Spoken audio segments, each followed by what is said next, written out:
Uunahan ko na kayo mga kahiwaga. Sorry na kagad. Hindi muna tayo magkakaroon ng raffle by next month. Kung mapapansin nyo, hindi naman ganoon kataasan ang ating views ngayong buwan. At hindi naman ako madamot mag-share ng blessing. Yun nga lang, kung walang isi-share, wala rin tayong magagawa. Syempre salamat sa mga hindi nag-i-skip ng ads. Kahit papaano ay may pumapasok sa atin. Yun nga lang, syempre kailangan din nating bahagihan yung nagbabahagi ng kwento. Bilang pasasalamat din sa pagbabahagi ng kanilang sariling karanasan. Kaya naman tagtuyot muna ngayon si Kahiwaga. Naubusan ng bala. Yun lang mga kahiwaga.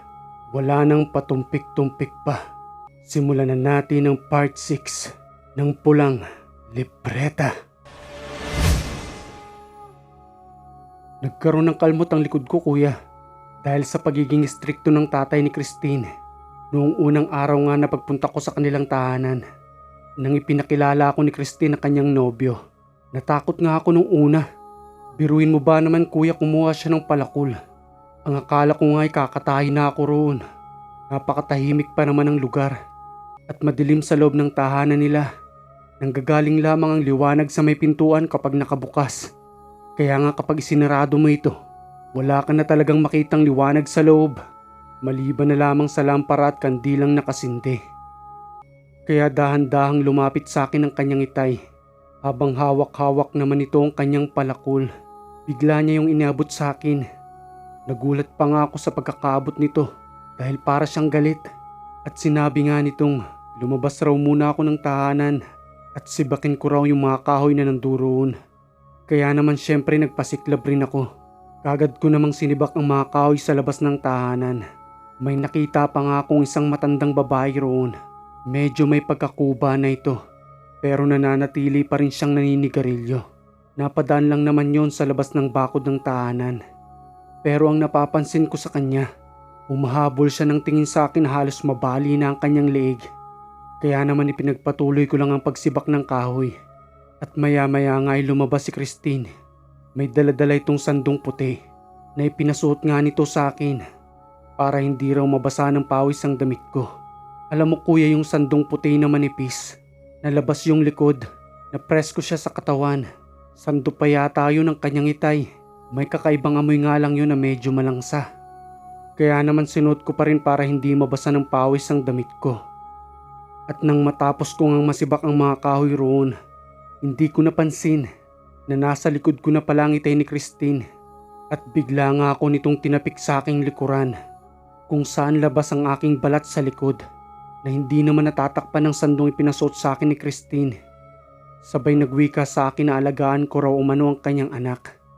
Dahil silang dalawa na lang raw ang nagkakaunawaan sa isa't isa na matagal nang pumanaw ang inay ni Christine habang nag-iisang anak lang naman itong aking nobya. Hindi ko na rin naman nasiniyasat kung papaanong namatay ang inay ni Christine. Basta sa pagkakaalam ko ay pumanaw na ito. At silang dalawa na lang ang magkasama roon sa kanilang tahanan. Nagpasalamat naman iyon sa pagkakasibak ko ng kahoy. Inakbayan pa nga ako nito habang kinakausap. Yun nga lang, habang tumatagal, nakakaramdam ako ng hapdi sa aking likuran. Kung saan siya mismo tumapik ng pagkalakas-lakas. Kaya nang dampin ko yun, may bahagyang dugo akong nahawakan. At mas lalong humapdi dahil nalapatan iyon ng pawis. Ang akala ko ay palad niya lang ang lumapat sa aking likuran. May kasama palang kuko na tila sinadya niya nga ang pagkakakalmot na ngayon ko lang rin naunawaan. Kaya naman gabi-gabi ay nananaghinip na ako ng hindi maganda noon. Na para na nga akong binabangungot. At sana lang kuya ay nagkakamali tayo ng pagkakahinala. Sambit naman ni Crisanto sa kanyang kapatid ng, gusto mo bang tawagin kong may kagagawan niyan sa katawan mo? O bilang galang na lang sa magiging biyanan mo balang araw. Ikaw na lamang ang tutuklas sa kanila upang mapatunayan na sila'y aswang, kabilang na ang iyong nobya. Isuot mo muna itong medalyong waksim para magkaroon ka ng proteksyon at hindi ka na basta-basta malalapitan ng nilalang. Kapag muli naman kayong magkikita ni Christine at ng kanyang ama, wag na wag mong kakalimutang maglagay ng asin sa iyong bulsa at pasimple mong hagisan ng dalawa. At kung sino ang maghumiyaw dahil sa asin na yun, ibig sabihin lang nun na kumpirmadong may lahi silang aswang. Nasa sayo kapatid, kung ano ang magiging desisyon mo. Basta nandirito lamang ang kuya mo kung kinakailangan mo ng tulong. Ipinasuot na ngang pangsamantala ni Crisanto ang kanyang waksim na medalyon upang masiguro niyang hindi mapapahamak ang kanyang kapatid. At bilang paggalang nito sa kanyang nobya, hindi niya na muna pinasapi ang itay ni Christine upang hayaang si Ryan mismo ang makatuklas kung tunay nga bang aswang ang pamilyang yun. Umuwi na munang pangsamantala itong si Ryan, habang si Crisanto naman ay patuloy na nag-iisip kung sasamahan niya ba ang kanyang kapatid roon o hahayaan niya lamang magtungo upang sariling tuklasin. Kinabukasan ng umaga, muli ngang bumalik si Ryan kay Crisanto upang sabihing magpapasama na lamang siya at makasigurong hindi siya mapapahamak roon sa muli nilang pagkikita ni Christine at ng ama nito. Ayon pa kay Ryan, na nakahimbing umano siya ng maayos kagabi dahil na rin siguro sa waksim na medalyon na nakasabit sa kanyang leeg na magpahanggang sa kasalukuyan na hindi niya pa rin ito tinatanggal. Kaya naman kagad munang nagkape ang dalawang magkapatid habang nagpapaalam naman si Crisanto kay Rosa na sasamahan niya nga muna itong si Ryan upang muli nang manumbalik ang dating katawan nito na unti-unti na ngang nangangayayat. Kinalauna na umalis na nga ang dalawang magkapatid sa tahanan at bumiyahin ang patungo roon sa tahanan nila Christine. At sa kanila namang pagdating roon, sakto namang nandoon si Christine sa labas ng kanilang tahanan habang ito'y patuloy na nagwawalis sa kanilang bakuran. At nang masipat nga nitong papalapit sila Ryan, maayos naman silang sinalubong nito at pinapasok sa loob ng kanilang tahanan. Wala naman doon ang kanyang itay, nakasalukuyan namang nasa bukid ito. At umano'y nagsasaka roon na kagabi pa umanong hindi umuwi. Batid naman ni Crisanto na tunay nga ang sinasabi ng kanyang kapatid sa kadahilan ng wala nga ni isang bintana roon habang meron siyang naaamoy na malansa at tumaling asaw na nanggagaling sa may kwarto. Tunay nga na maganda ang batang itong si Christine na hindi mo mababaka sa kanya ang aming paghihinala. Kaya naman hindi na ako nagatubiling magtanong pa kung anong amoy ang umaalingasaw sa kwartong yun.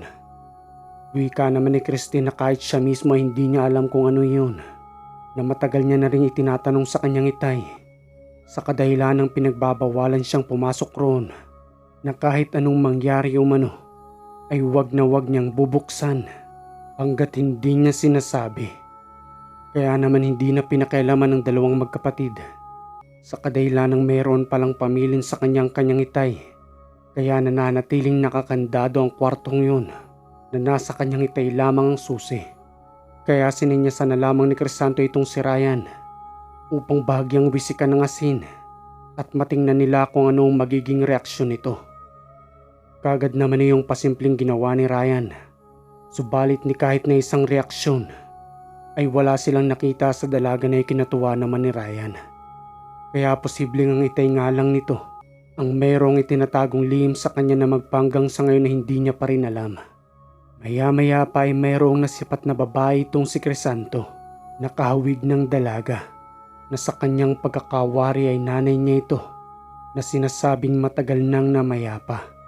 Pilit nitong pinapabuksan ang pintuan, na tila may mahalagang nanduroon, na matagal nang itinatago ng itay ni Christine. Kaya naman hindi na napigilan ni Crisantong magtanong tungkol sa ina ng dalaga at kung papaano itong namatay. Sambit naman ito na 1 taon pa lang umano siya nang namayapa ang kanyang ina dahil sa karamdaman. At yun ang madalas na binabanggit sa kanya ng kanyang itay patungkol sa pagkawala ng kanyang nanay. Dahil nga sa paulit-ulit na tanong ng dalawang magkapatid, nagtataka na nga si Christine kung bakit sila napunta roon. Kaya naman siniwalat na ni Crisanto ang kanilang pakay patungkol sa kalmot na meron ng kanyang kapatid. Nagalit pa nga itong si Christine sa kadahilan ng pinagbibintangan ng aswang ang kanyang itay na ilang taon nang nag-aalaga sa kanya na hindi niya naman nakikitaan ng masama. Wika pa nga nito kay Ryan na masakit para sa kanya iyon dahil wala namang patunay na aswang ang kanyang itay. At nang ipinakita nga ni Ryan ang kanyang kalmot sa likod, na ipinaliwanag niya na may pakana noon ay ang kanyang itay mismo. Kaya naman sa patuloy nilang pag-uusap, unti-unti nang naliliwanagan itong si Christine kahit na ba hindi matanggap ng kanyang kalooban. Kaya nang sambitin ni Crisanto ang kaluluwa ng kanyang inay, napilit na pinapabuksan ng pintuang yun. Kagad na kinuha nito ang palakol at ibinigay kay Ryan upang buksan ang pintuan. Nang akmang bubuksan na nila yun, bigla namang dumating ang isang matandang babae at nagwika ng, "Christina po, wag mo nang pagpupuksan ng pintuang yan.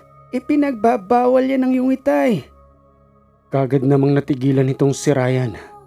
Subalit kinuha ni Crisanto ang palakol at siya mismo ang gumawa noon. Dahil na rin sa nakikita niyang malungkot na itsura ng mukha ng nanay ni Christine na kasalukuyang nandoon bilang isang kaluluwa. At nang masira nga ni Crisanto ang kandado ng pintuan, kagad niyang sinipa ito at bumungad sa kanila ang napakabahong amoy na kagad namang kinuha ni Crisanto ang lampara upang lubusan nilang makita ang nilalaman nito. Nandoon ang mga kagamitan ng kanyang itay habang nangangamoy naman ang nasa isang malaking boteng lana na malamang yun ang ginagamit nito sa pag-aplas sa kanyang buong katawan. Dahil sa kanyang pagiging uring aswang, napansin naman nila ang mga itim na kandilang nakabalandra lamang sa may gilid. At nandoon din ang litrato ng kanyang inay hanggang sa makita nila ang mga buto ng tao na sa kanilang pagkakawari, iyon ay buto ng nanay ni Christine na kasalukuyan ang nakita ni Crisantong masaya sa mga oras na yun nang muli nilang matagpuan ng mga buto nito.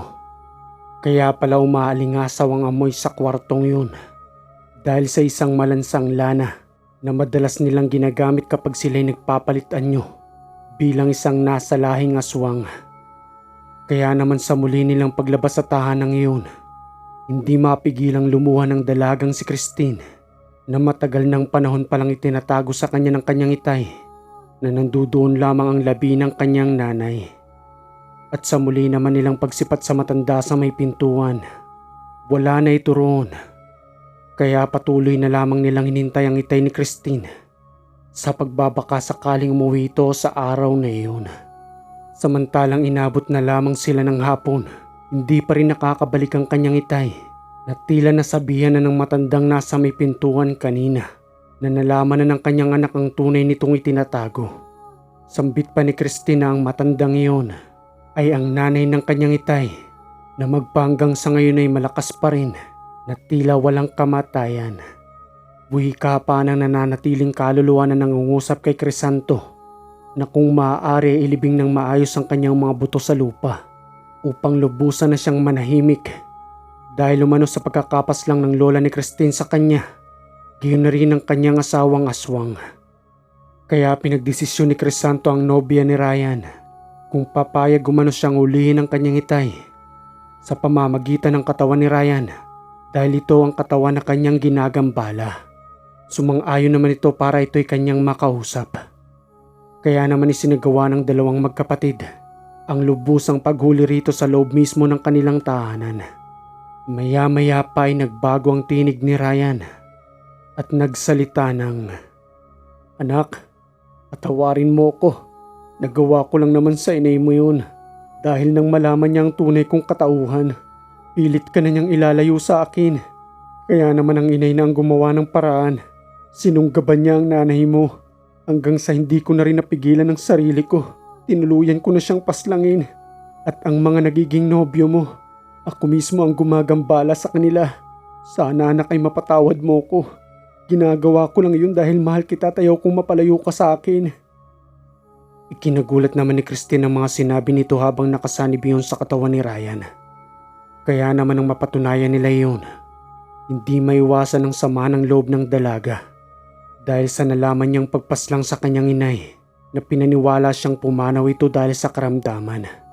At dahil doon ay hindi na malaman ng dalaga kung ano ang kanyang gagawin. Kung mananatili pa ba siya roon sa tahanang iyon o aalis na lamang at maghahanap ng bagong buhay.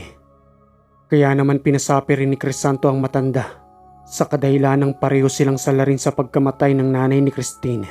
Magkagayon ay pinagdesisyon ni Crisanto ang dalaga kung papahintulutan niyang paslangin ang kanyang itay at lola.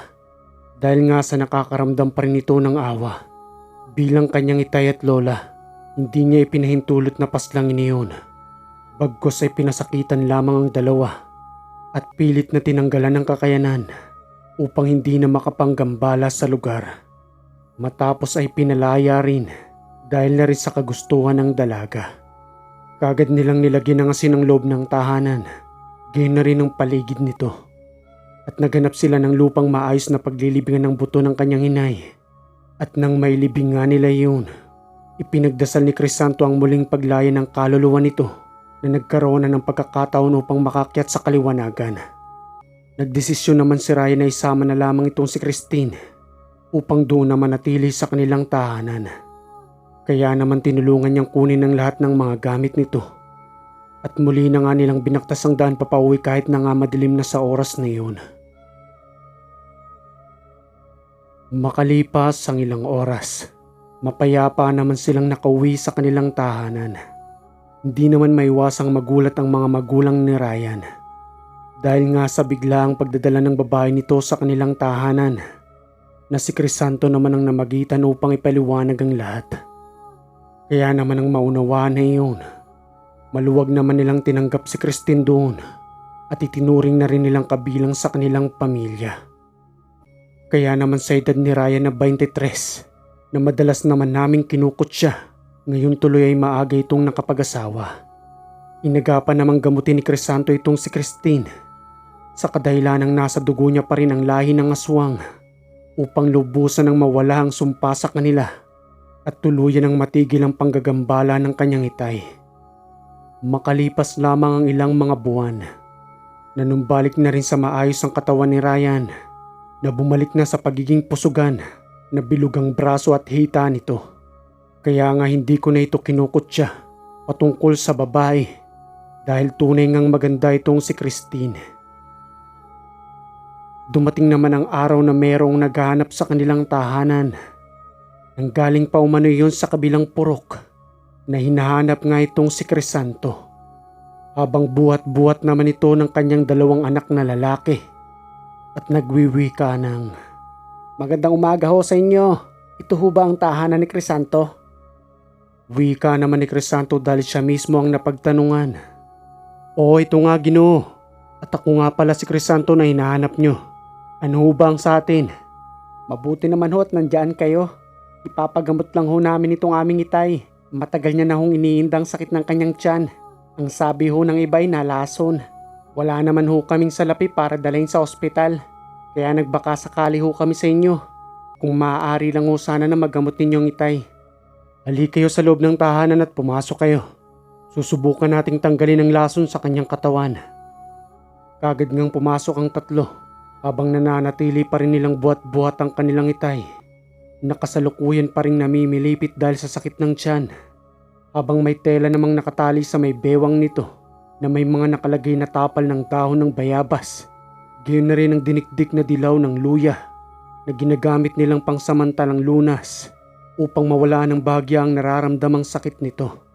Maya-maya pa ay pinatanggal na nga ni Crisanto ang tapal na iyon at ang telang nakatali sa kanyang bewang upang masuri niya kung lason nga ba ang nakapasok sa katawan nito. At nang malaman ni Crisanto ang pangalan ng purok na kinatitirikan ng tahanan nila, napag-alaman niyang nandoon nga nakatira ang mga maglalason na wala namang pinagkaiba sa mangkukulam at barangan na ikinatutuwa kapag sila'y nakakapinsala ng mga tao. At walang pinipili ang mga ito kahit na nga kanilang kamag-anak pa dahil para silang magkakaroon ng sakit kapag hindi sila nakakapinsala ng mga tao.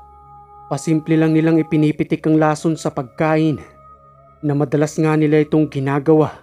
Minsan ay kahit sa kanilang kamag-anak pa o kahit sa kanilang kaibigan. Hindi naman mawawala sa kanilang katawan ang pangtanggal ng lason dahil kahit sila mismo ay nabibiktima nito na inilalagay lamang nila sa kanilang kuko upang mabilis lamang itong ipitik sa pagkain. Kaya naman kapag sila ay nabibiktima ng sarili nilang kalokohan, kagad nilang iniinom ang pangontrang lason na nakatali lamang sa kanilang bewang. Kaya napakahalaga na magmatsyag, lalo na kapag kumakain sa isang karinderya. May mga dasal naman na pangtanggal ng lason sa pagkain, kaya mainam din na may kaalaman upang bago kumain ay kailangan muna itong dasalan. Maya-maya lamang ay kumuha si Crisanto ng isang basong tubig Gayon na rin ang isang kurot ng pinong paminta. At kinargahan niya nga ito ng dasal na ipinainom naman niya sa may karamdaman. Makalipas lamang ang ilang minuto ay nakaramdam ito ng pagkulo ng kanyang tiyan habang pinagpapawisan ito ng gamunggo na daglian namang binuhat ng magkapatid upang makagamit ng palikuran. At sa muli nga nitong pagbabalik, ayon pa sa kanila ay napakabaho ng inilabas nito habang ito'y kulay itim na tila matagal nang na-stuck sa kanyang tiyan. Kaya naman ang makita niyang maayos na ang kanyang pasyente, tinawag niya rin ang kaluluwa ng nagbigay lason sa katawan ng taong yun na napag-alaman nilang kapitbahay lang rin nila na kumpare pa mismo ng kanilang itay. Kaya naman ikinagalit iyon ni Crisanto at nagwika ito ng, "Grabe ka naman na magkahara nilang palan ka mo ning harong. Kumpare mo pa ang tawong ini, tigpasakitan mo pa ning lason, ngunyan palang riparuhon mo. Dayta ka nabibigyan ng pagkakataon. Gagadanon ko ng espiritu mo." Sa Bicol na salita yun. At sa Tagalog naman na ay, "Grabe ka naman na magkalapit lang pala kayo ng bahay.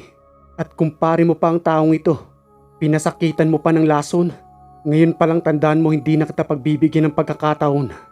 Papaslangin ko ng espiritu mo." Okay mga kahiwaga, sa mga taga Bicol dyan naunawaan nyo naman siguro yung salitang yun. At kung may mali man ako sa pagkakaunawa ay tama nyo na lang. Abangan natin ang pang part 7 ng kwentong ito. At kung may komento ka sa kwentong ito ay maaari kang mag-comment dyan sa baba. Maraming salamat sa pangunawa ninyong mga kahiwaga. Dahil naubusan ng bala si kahiwaga para sa ating raffle next month. Hindi kasi kalakihan ang pumapasok na revenue sa atin ngayong buwan. Dahil nga sa maliit na views. Kaya hindi muna tayo magkakaroon ng raffle sa isang buwan. Kaya bilang tulong nyo na lang, don't skip ads at ishare natin itong mga kwento. Mabilis ang shoutout lang tayo mga kahiwaga. Shoutout kay Gio Malabanan from Milan, Italy. Chris Alcantara. At ang huli, Kimberly Celesa. Shoutout sa inyo. Muli maraming salamat mga kahiwaga. Dito sa Ang Hiwaga.